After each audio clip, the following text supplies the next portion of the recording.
بسم اللہ الرحمن الرحیم الحمد للہ الذی ہدانا لہذا وما كنا لنهتدی لولا ان ہدانا اللہ لقد جاءت رسل ربنا بالحق الصلاة والسلام والتحية والإكرام سر الله في كل موجود نقطة دائرة الوجود صاحب لواء الحمد والمقام المحمود مولا ومولا الثقلين جد الحسن والحسين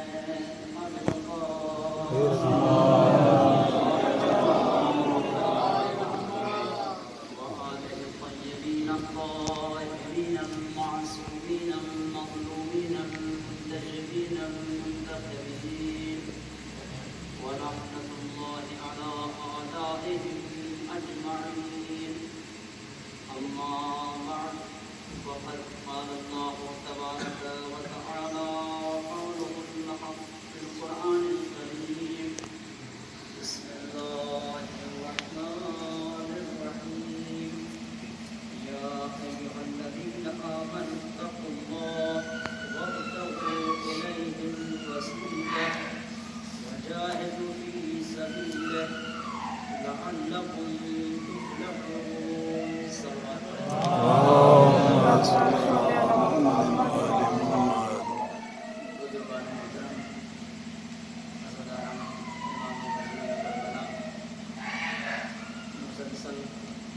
صلوات مجالس اعزا برگزار کر رہے ہیں پروردگار عالم کی بارگاہ میں دعا کہ پروردگار کسی اور حوالے سے تصور ہی نہیں کر سکتے، کسی اور عنوان سے ان سے اپنے آپ کو قریب کر ہی نہیں سکتا۔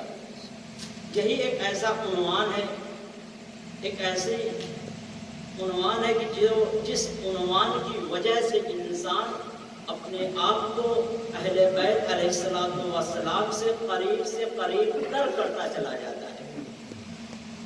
تو عزیزان محترم، جس آیت مبارکہ کو میں نے آپ حضرات کے سامنے تلاوت کی ہے، سورہ مائدہ کی آیت نمبر 35، چھٹے پارے کی آیت ہے، جس میں پروردگار عالم ارشاد فرما رہا ہے یا ایھا الذین آمنوا اتقوا اللہ، کہ اے ایمان والو تقوی الہی اختیار کرو، وابتغوا الیہ الوسیلہ، اور اس تک پہنچنے کے لیے وسیلہ تلاش کرو،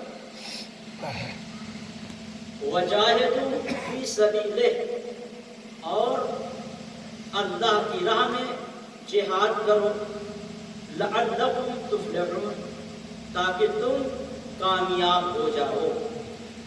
یعنی کامیابی کی ضمانت جو پروردگار عالم دے رہا ہے، تو پہلے 3 چیزوں کا حکم دیا ہے کہ یہ 3 چیزیں انجام دو، اس کے بعد شاید تم کامیاب ہو جاؤ۔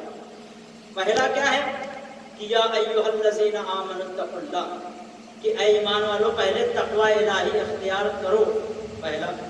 دوسرے وابتغوا الیہ الوسیلہ، اور اگر تم یہ چاہتے ہو کہ میری بارگاہ تک پہنچو، میری بارگاہ تک آنا چاہتے ہو، تو ایسے ہی نہیں آ سکتے، بلکہ کوئی نہ کوئی وسیلہ پہلے تلاش کرو، بغیر وسیلے کے میری بارگاہ تک نہیں آ سکتے۔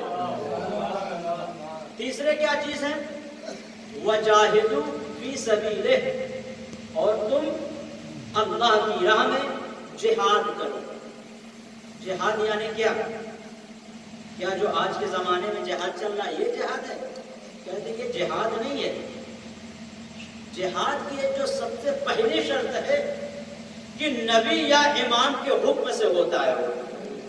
جب تک نبی یا امام حکم نہ دے تب تک جہاد نہیں ہو سکتا ہے۔ یعنی اگر آج کے دور میں اگر کوئی کسی سے جنگ کر رہا ہے جہاد کے نام پر، تو وہ جہاد نہیں ہے بلکہ قتل و غارت گیری کہلاتی ہے۔ ایک صلوات پڑھیں پر محمد وعلی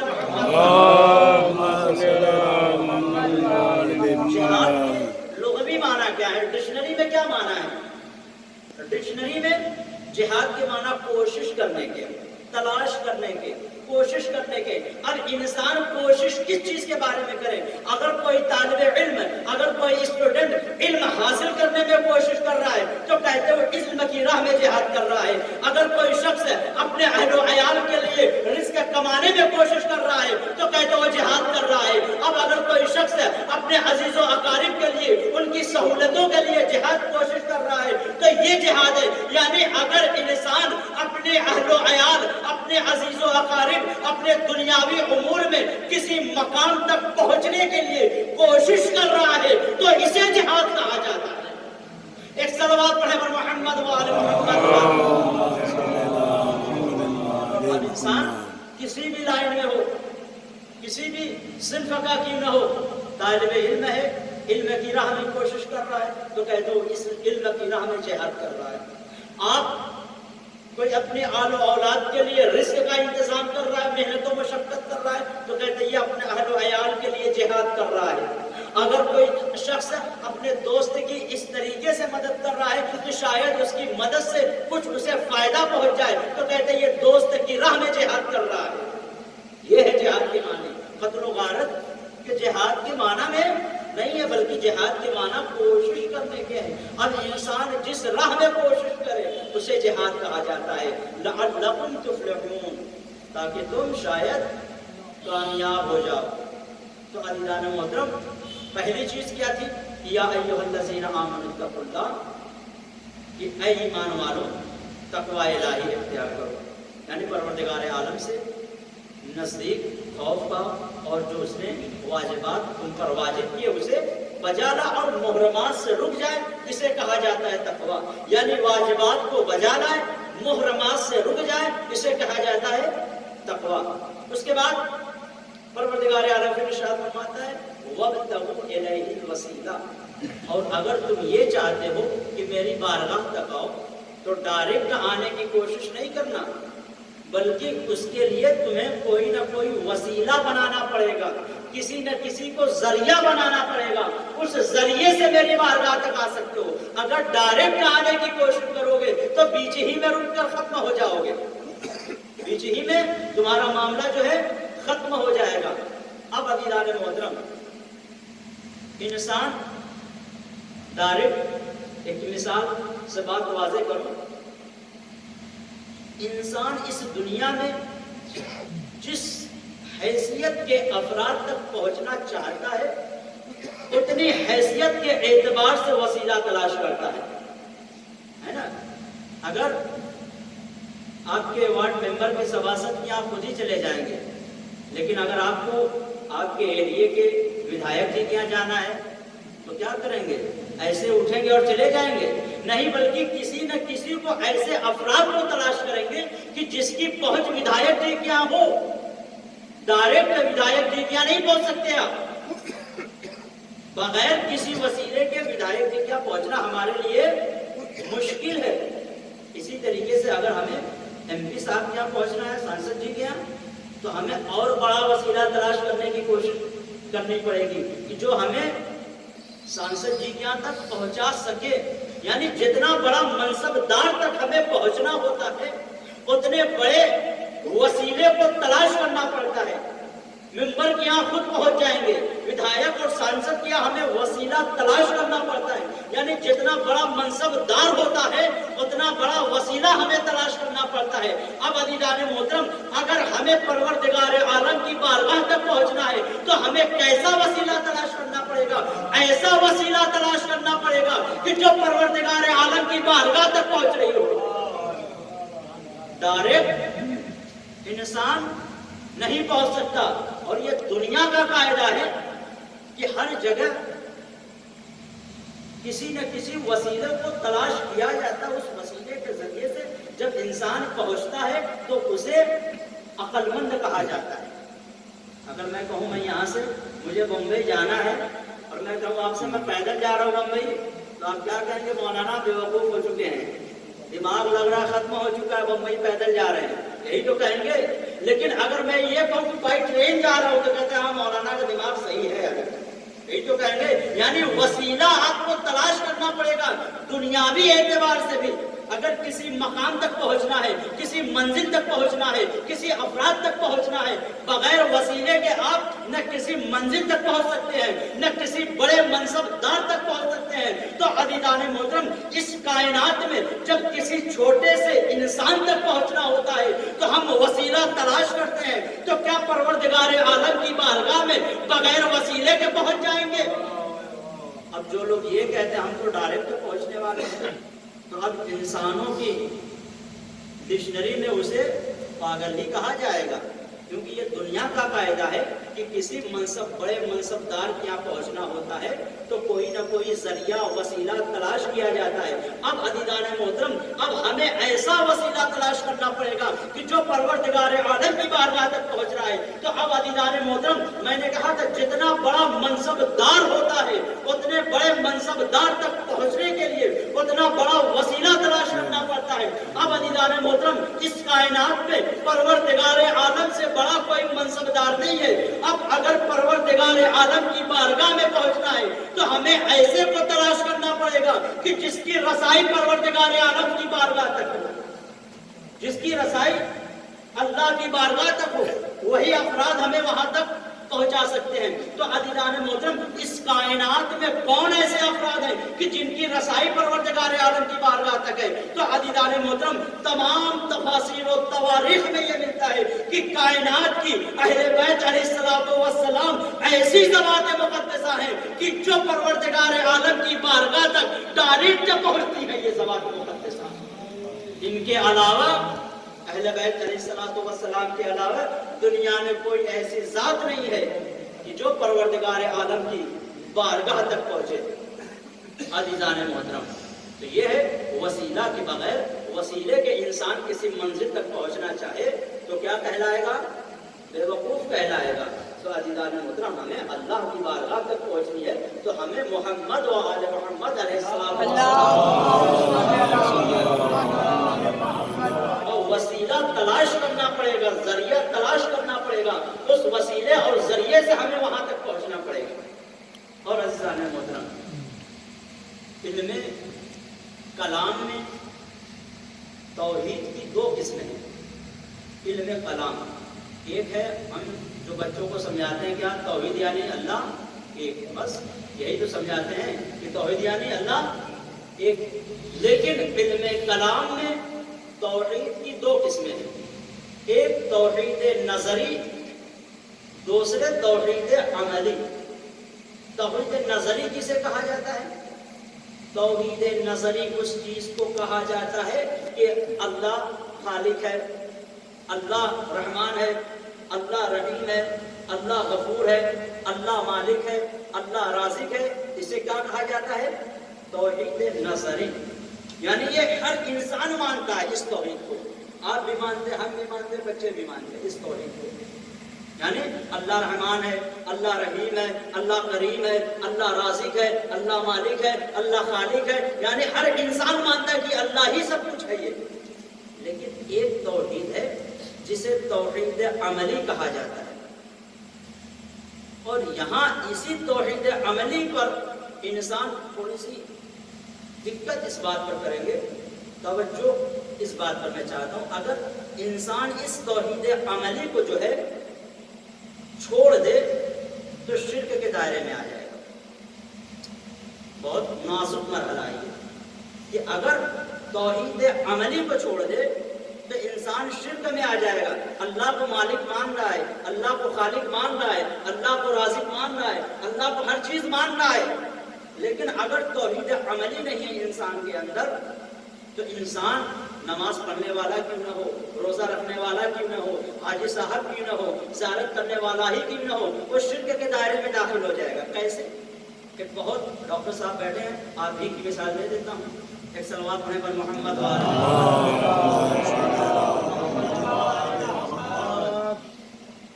آپ کا بچہ بیمار ہوا، توحید عملی کسے کہا جاتا ہے؟ دیکھیں، آپ کا بچہ بیمار ہوا، آپ گئے ڈاکٹر صاحب کے یہاں، بہت بیمار تھا، ادھر ادھر علاج کیے مگر صحیح نہیں ہو پائے، اب فلاں ڈاکٹر صاحب کے یہاں پہنچ گئے بڑی مشقت کے بعد۔ اب اتفاق ایسا ہے کہ ڈاکٹر صاحب کیا بچہ آپ کا صحت مند ہو گیا، شفا یاب ہو گیا. اب کیا کہتے ہیں آپ؟ ہر انسان یہی کہتا ہے اگر ڈاکٹر صاحب آپ نہیں ہوتے تو میرا بچہ بچتا نہیں. یہی تو کہتے ہیں، یہی تو کہتے ہیں کہ اگر ڈاکٹر صاحب اگر آپ نہیں ہوتے تو میرا بچہ بچتا نہیں. یعنی اس مقام پر آ کر انسان جو ہوتا ہے پروردگار عالم کو بھول کر ڈاکٹر کو شفا دینے والا بنا دیتا ہے. تو کہتے ہیں یہی ایک ایسی توحید ہے کہ جہاں پر اتنا نازک مرحلہ ہے کہ انسان اللہ کو شفا دینے والا چھوڑ کر ڈاکٹر کو شفا دینے والا بنا دیتا ہے اور دائرہ شرک میں داخل ہو جاتا ہے. اتنا نازک مرحلہ ہے یہ توحید عملی کا. یہ علم کلام کی بحث ہے کہ انسان اس کے لیے کئی سال اسے پڑھنے کی ضرورت ہے تب اسے علم کلام کی بحث سے سمجھ میں آئے گی. اتنا نازک مرحلہ ہر انسان نہیں کہتا ہے. جب ڈاکٹروں کے سے حق جاتا ہے کہیں سے بہت اچھا صحت مند ہو جاتا ہے، ڈاکٹر صاحب اگر آپ نہیں ہوتے تو یقیناً میرا بچہ بچتا نہیں. آپ کا بہت بہت شکریہ کہ میرا بچے کو آپ نے بچا لیا. یعنی کہ شفا دینے والا آپ نے کس کو بتایا ہے؟ اللہ کو نہیں بتا رہے بلکہ ڈاکٹر صاحب کو بتا رہے ہیں. یعنی یہی ایک شرک ہے کہ اتنا نازک مرحلہ ہے کہ انسان توحید عملی پر جب آتا ہے تو شرک کے دائرے میں گزر جاتا ہے اور اسے پتہ بھی نہیں چلتا کہ میں شرک میں جا رہا ہوں یا کس مرحلے میں جا رہا ہوں. عزیزان محترم، اور جس کے اندر توحید عملی آ جاتی ہے یعنی یہ والی توحید ہے. یعنی توحید نظری تو سب مانتے ہیں، دیوانہ، عاقل، بالغ، پڑھا لکھا، جاہل انسان سب مانتے ہیں. لیکن توحید عملی کا جب مرحلہ آتا ہے تو اس کے لیے ہمیں بہت زیادہ علم کی بھی ضرورت پڑتی ہے، بہت زیادہ شجاعت کی بھی ضرورت پڑتی ہے، بہت زیادہ اعتماد کی بھی ضرورت پڑتی ہے. تب جا کر ہم اس توحید عملی پر بھروسہ کر پاتے ہیں، وگرنہ ہم بھروسہ نہیں کر پاتے ہیں. اور تب شرک کے دائرے میں چلے جاتے ہیں، ہمیں معلوم بھی نہیں ہوتا. یقیناً شفا دینے والا پروردگار عالم ہے. ڈاکٹر تو ایک وسیلہ ہوتا ہے کہ جسے پروردگار عالم نے وسیلہ بنایا. جناب موسیٰ علیہ السلام ایک مرتبہ بیمار ہوئے تو پروردگار، آپ کو معلوم ہے کہ جناب موسیٰ علیہ السلام اللہ سے گفتگو کیا کرتے تھے. تو جناب موسیٰ بیمار ہوئے تو اللہ سے جناب موسیٰ نے کہا پروردگار عالم میں بیمار ہوا ہوں، فلاں بیماری ہے، مجھے کچھ علاج بتا تاکہ میں اس علاج کو استعمال کرتے ہوئے صحت مند ہو سکوں. تو اللہ نے جناب موسیٰ سے کہا اے موسیٰ جاؤ فلاں درخت کی جڑی بوٹی لے لو اور اسے استعمال کرو، انشاءاللہ شفا یاب ہو جاؤ گے. اب جناب موسیٰ جاتے ہیں، اللہ نے جس ایڈریس بتایا تھا وہاں جاتے ہیں، جڑی بوٹی لیتے ہیں اور استعمال کرتے ہیں. جناب موسیٰ صحت مند ہو جاتے ہیں. اب کچھ دن کے بعد پھر جناب موسیٰ بیمار ہوئے. ہر وقت ڈاکٹر نے جو دوا دیا ہر وقت نہیں کھانی چاہیے کہ جو بخار والی دوا دے دی ہے آج چلو ایک مہینے کے بعد یہی دوا پھر استعمال کرے. نہیں ہو سکتا اس مہینے میں شفا اس میں ہو، اگلے مہینے اس دوا میں شفا نہ ہو. جناب موسیٰ پھر بیمار ہوتے ہیں، اب پھر آتے ہیں. اب پروردگار عالم سے نہیں پوچھتے پروردگار عالم میں بیمار ہوں، مجھے کچھ دوا بتا دے، کچھ جڑی بوٹی بتا دے، کچھ عمل بتا تاکہ میں وہ استعمال کر کے شفا یاب ہو سکوں. اب جناب موسیٰ کیا سوچتے ہیں پچھلی بار اللہ نے فلاں درخت کی جڑی بوٹی بتایا تھا اور میں نے کھایا تھا تو صحت مند ہو چکا تھا، چلوں وہی والی جڑی بوٹی پھر استعمال کر لوں. اب جناب موسیٰ وہی والی جڑی بوٹی پھر استعمال کرتے جو پچھلی مرتبہ استعمال کیا تھا. پچھلی مرتبہ تو صحت مند ہو چکے تھے لیکن اس بار جب استعمال کر رہے تو اچھے ہی نہیں ہو رہے. اب پروردگار عالم سے کہتا ہے پروردگار عالم جو تو نے ایڈریس بتایا تھا جڑی بوٹی کا، پہلے بیمار تھا تو کھا لیا تھا تو صحت مند ہو گیا تھا، ابھی اس بار کھا رہا ہوں تو اچھا ہی نہیں ہو رہا ہوں. تو پروردگار عالم جناب موسیٰ سے کہتا ہے اے موسیٰ اس وقت میں نے اس جڑی بوٹی میں شفا رکھا تھا تو تم نے کھایا تو شفا یاب ہو گئے تھے، آج میں کسی اور مقام پر شفا رکھا ہوں. یعنی شفا جو ہوتی ہے کسی ایک مقام پر نہیں ہوتی ہے. پروردگار عالم ڈاکٹر کبھی فلاں ڈاکٹر کے ہاتھ میں شفا دے دیتا ہے، کبھی کسی کے ہاتھوں میں شفا دے دے گا، کبھی کسی کے ہاتھوں میں شفا دے دے گا. یہ پروردگار عالم کی مصلحت ہے. عزیزان محترم ایک صلوات پڑھیں پر محمد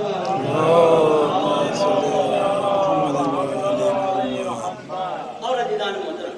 تو جس کے اندر یہ توحید عملی آ جاتی ہے تو پھر اس کے لیے دنیا کی جتنی بڑی بھی طاقتیں ہوتی ہیں تو پروردگار عالم کے علاوہ کسی کو نہیں سمجھتا ہو کہ اللہ کے علاوہ بھی کوئی طاقت ہے، پھر وہ کسی طاقت کو اللہ کے مقابلے میں نہیں لاتا ہے۔ اگر جس کے اندر یہ والی توحید آ جاتی ہے، یعنی ہم تو اللہ ایک ہے، یہ والی ہمارے اندر توحید ہے، لیکن توحید عملی والی جو ہے، عمل سے جب توحید کو بتانا پڑتا ہے، اعضاء و جوارح سے بتانا پڑتا ہے توحید کو، عقل سے بتانا پڑتا ہے، جہاد کرنا پڑتا ہے توحید کو بتانے کے لیے، جب اس وقت جب بتانا پڑتا ہے تو یہ توحید عملی جب کام آتی ہے۔ اور یہ توحید عملی ایک مثال سے سمجھیں کہ جب توحید عملی آ جاتی ہے تو انسان کس عروج پر پہنچ جاتا ہے، کس منزل پر پہنچ جاتا ہے۔ ایران میں جب انقلاب آیا تھا، نیا انقلاب آیا تھا، تو امام خمینی رحمۃ اللہ علیہ کے پاس ایک مسلمان ملک کے ایک ودیش منتری آتے ہیں اور ان سے سوال کرتے ہیں، کہتے ہیں ابھی آپ کے ملک کو آزاد ہوئے چند دن ہوئے ہیں، چند روز میں آپ کے ملک کو آزاد ہوئے، لیکن آپ جو ہیں امریکہ سے ٹکر لے رہے ہیں، انگلینڈ سے ٹکر لے رہے ہیں، جرمنی سے مقابلہ کر رہے ہیں، برطانیہ سے مقابلہ کر رہے ہیں، یعنی جو سپر پاور طاقتیں ہیں ان سے ڈٹ کے مقابلہ کر رہے ہیں، ان سے بھی پیچھے نہیں ہٹ رہے ہیں۔ آنے والا مسلمان تھا، امام خمینی کہتے ہیں مسلمان ہے، پکا مسلمان ہے، کہتا ہے اچھا نماز پڑھتا ہے؟ ہاں نماز 5 وقت تک ہی پڑھتا ہوں نماز۔ امام خمینی کہتا ہے اچھا چل نماز پڑھ کے بتا۔ اب وہ بیچارہ مسلمان تھا، نماز پڑھنے کے لیے نیت کیا، کھڑا ہوا، جیسے ہی اللہ اکبر کہا امام خمینی کہتے ہیں جھوٹا ہے۔ پھر سکتا ہے کچھ غلط کیا ہوں تو پھر اور اچھے سے کرنے کی کوشش کیا، پھر کہتا اللہ اکبر، پھر امام خمینی کہتے تو جھوٹا ہے، پھر کوشش کیا کہ چلو اور اچھے سے کچھ غلطی ہو گئی اور اچھے سے کیا جائے، پھر اللہ اکبر کہتا ہے، پھر امام خمینی کہتے تو جھوٹا ہے۔ اب ایک مرتبہ جب کئی مرتبہ ہو چکا، امام خمینی اللہ اکبر کہتا رہتا ہے، امام خمینی کہتے تو جھوٹا ہے، وہ اللہ اکبر کہتا ہے، امام خمینی کہتے تو جھوٹا ہے۔ ایک مرتبہ وہ جھلاتا ہے، کہتا میں نیت باندھ رہا ہوں اور آپ کہہ رہے ہیں جھوٹے ہیں، میں بار بار نیت باندھ رہا ہوں، آپ کہہ رہے ہیں جھوٹے ہیں، تو آپ ہی کہہ کے بتائیے، نماز پڑھ کے بتائیے کہ کس طریقے سے نماز پڑھی جاتی ہے۔ تو ایک مرتبہ امام خمینی کہتے ہیں جب تو آیا تھا تو جب میں نے کہا کہ تو نماز پڑھتا ہے تو نے کہا نماز پڑھتا ہوں، میں نے کہا نماز پڑھ کے بتا، تو کہا اللہ اکبر اللہ اکبر، اللہ سب سے بڑا ہے، اور آ کر مجھ سے کہہ رہا تھا امریکہ سب سے بڑا ہے، برٹن سب سے بڑا ہے، جرمنی سب سے بڑا ہے۔ جب ہم نے نماز میں ایک مرتبہ کہہ دیا اللہ اکبر تو ہمارے نزدیک اللہ سے بڑی کوئی طاقت نہیں ہے۔ ایک صلوات پڑھے پر محمد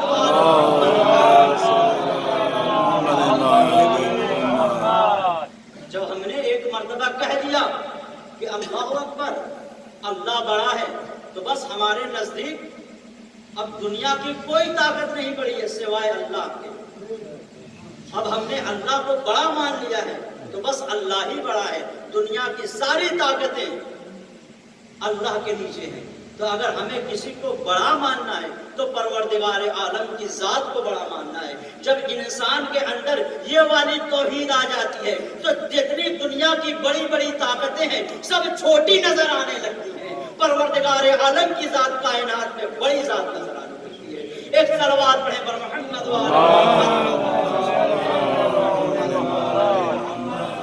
تو یہ ہے عزیزان محترم توحید عملی جسے کہا جاتا ہے کہ جس انسان کے اندر یہ والی توحید آ جاتی ہے۔ ہمارے ہاں جو عام طور سے بس یہ کہو بیٹا اللہ ایک ہے، بس اتنا ہی ہے توحید ہمارے یہاں، اس کے علاوہ کچھ نہیں ہمارے یہاں، یہی تو ہے ہمارے یہاں توحید۔ توحید یعنی اللہ ایک، لیکن توحید کا مفہوم و معنی و مفاہیم بہت وسیع ہے اور بہت بلند ہے کہ انسان اگر توحید کو سمجھ لے اور توحید کو مان لے کہ توحید ہوتی کیا ہے تو انسان اپنے آپ کو ایک کامیاب اور بلند ترین منزل تک پہنچا سکتا ہے۔ عزیزان محترم، کربلا میں امام حسین علیہ السلام نے بھی اس توحید کو کس طریقے سے پیش کیا تھا۔ امام نے کربلا میں بھی شہید ہو کے بتایا تھا کہ یہ توحید میں کیا طاقت ہے، اس توحید کی کیا قوت ہے۔